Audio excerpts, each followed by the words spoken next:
Assalamu alaikum. I'm Ahmed Ramadan for Muslim Network TV, and this is GTA Muslims Today.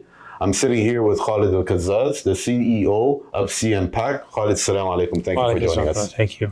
So, I know you've been very busy with this election. I wanted to start off by asking you, tell us a little bit about yourself and your organization. My name is Khaled Al-Qazzaz, and I'm the Executive Director of the Canadian Muslim Public Affairs Council. We're an advocacy organization that is meant to advocate for the policies that impact the Muslim community. And we do this through policy research. We do this through grassroots mobilization and direct lobbying on issues of interest to our community. We chose to launch MuslimsVote.ca campaign as part of our leverage and mobilization towards policies that impact the Muslim community. So when you're talking about issues that impact the Muslim community, what are some of the issues that you're hearing about? So as we began organizing as CMPAC, we primarily focus on issues that relate to Islamophobia, structural Islamophobia or systemic Islamophobia, issues that the Muslim community are passionate about and are actually directly impacted with. Post-October 7th, the situation facing the Muslim community has changed entirely, and Palestine policy in general has directly impacted our community, and our community was directly impacted by the events and the unfolding of the events and the war in Palestine. Not only from a foreign policy perspective, as in Canada's role to end this war and to relieve our Palestinian brothers and sisters, but more also on the domestic impact on our freedoms and civil liberties. So advocating for Palestine is not only a Palestinian issue or a foreign policy issue, but it's also a domestic issue. And then finally, that issue dominated the political scene for the past year and a half across all spheres, and you cannot uncouple it from Islamophobia, you cannot uncouple it from the human rights, and you cannot uncouple it from the freedoms of our community. We've spoken to a lot of community leaders that have mentioned Islamophobia and even anti-Palestine racism, and I know there's a lot of people that are very concerned about that. What has been the reception? What kind of engagement have you been getting with your campaign right now? So our campaign is a national campaign. So we ran this project across the country from British Columbia to Nova Scotia. We have a grassroots component where we have teams in the major cities of Canada, and they engage directly with the different candidates. So they speak to them about our policy demands, and our policy demands are very specific, and they focus on policy demands that relate to Palestine as a foreign policy issue or as its impact on the domestic sense, and as well as its overlap with Islamophobia. So alhamdulillah, interestingly, that national campaign and the fact that the Muslim Votes campaign is endorsing and recommending candidates across all ridings, across the entire country, made it a means for candidates who seek Muslim community support to show their alignment and show their concern and interest in committing to supporting these policies as they are elected to Parliament.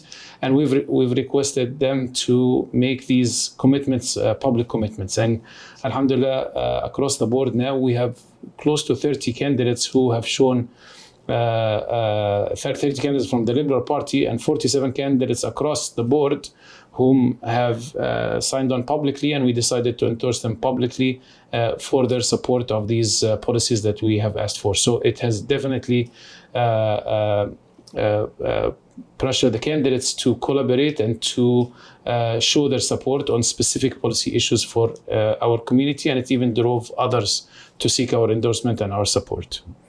So I've actually seen some of candidates that have posted your endorsement on their social media feeds and other places. Yes. I wanted to ask, what are some of the criteria that you're looking for when you're going to endorse a candidate? So it is straightforward. We engage with the different candidates who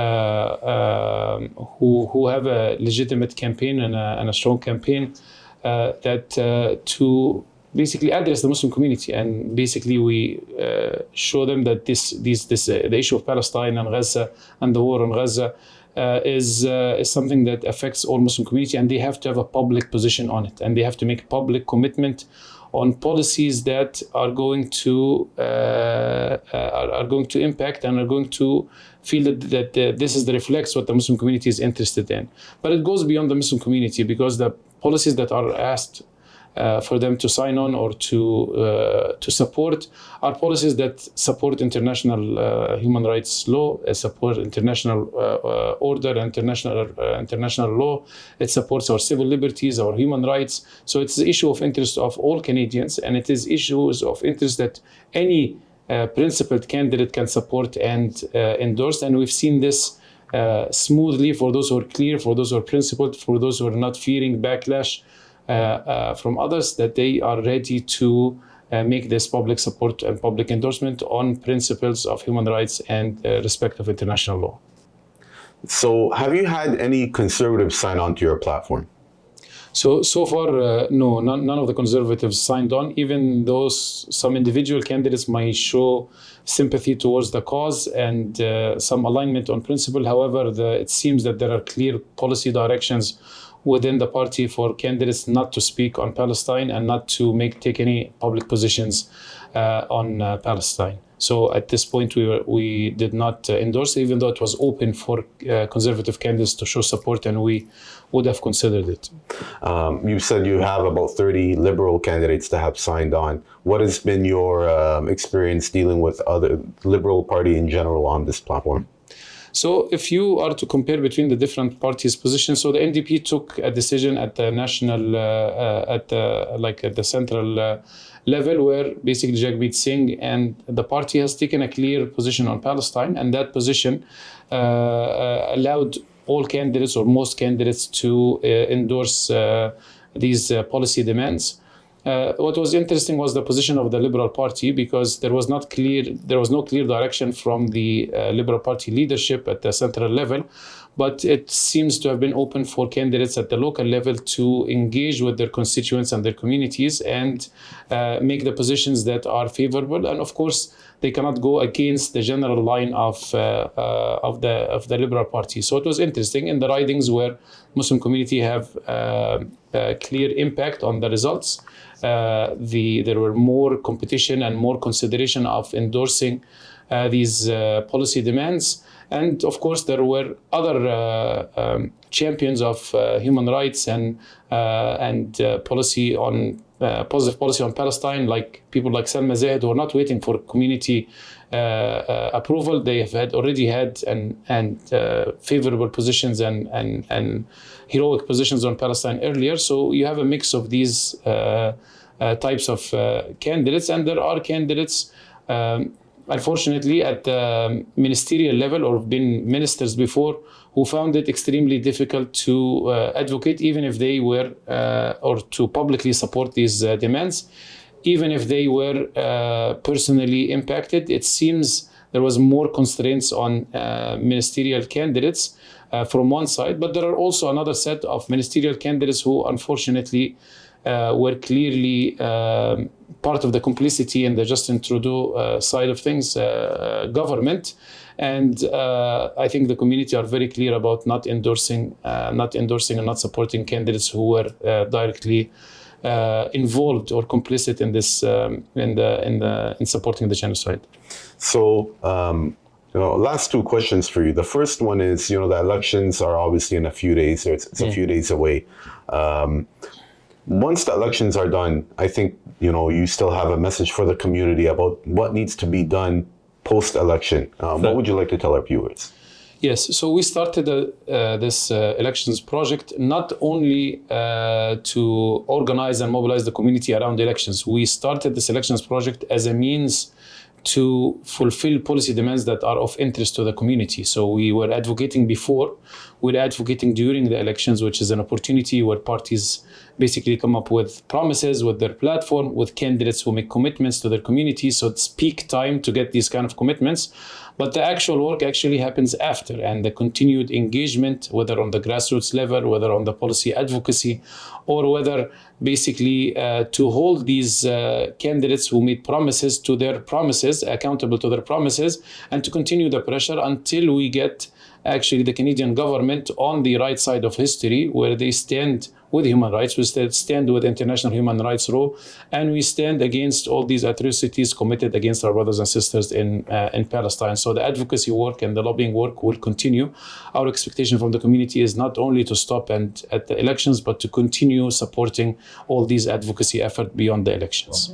So the last question is, for those that feel disheartened, disconnected, and feel like the government isn't really representing their views, and don't feel like voting makes a difference, what is your message to them this election?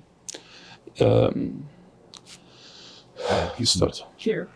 So that's a great question. Can you start again? That's a really good question, because many of us feel that or look forward to principled leadership in these political establishments, and look for leaders who will choose to do the right things without pressure. The reality of the matter is, politicians, unfortunately, balance between interests and balance between positions, whether locally, domestically between different communities, or internationally between different international positions. And really, what will the politicians listen to is the pressure, is the public opinion, and the change in public opinion towards the issues of interest for Canadians in general. And this is why really the bigger task that we have to do is to demonstrate through this election that human rights matter to us, the livelihood of our brothers and sisters matter to us, discrimination against Muslims in Canada and against Palestinian voices is not allowed. And we demonstrate this through these principled votes and through this map of principled vote that we have with muslimsvote.ca. It delivers a direct political message, but do not stop there, and we continue beyond this, post this, and to continue to expedite and amplify the public opinion change around these issues. So really, it's a matter of changing public opinion, impacting public opinion, and eventually it reciprocates and gets politicians to make the right choices. Khaled from CMPAC, thank you so much. Really appreciate your time. I know it's a busy time of year right now, so we definitely appreciate you taking the time. Thank you. Thank you so much. And this is Ahmed Ramadan for Muslim Network TV and GTA Muslims Today. Please leave your comments below letting us know what else you would like us to cover around the GTA, and stay tuned for more interviews and more segments in your city of Toronto. Assalamu alaikum.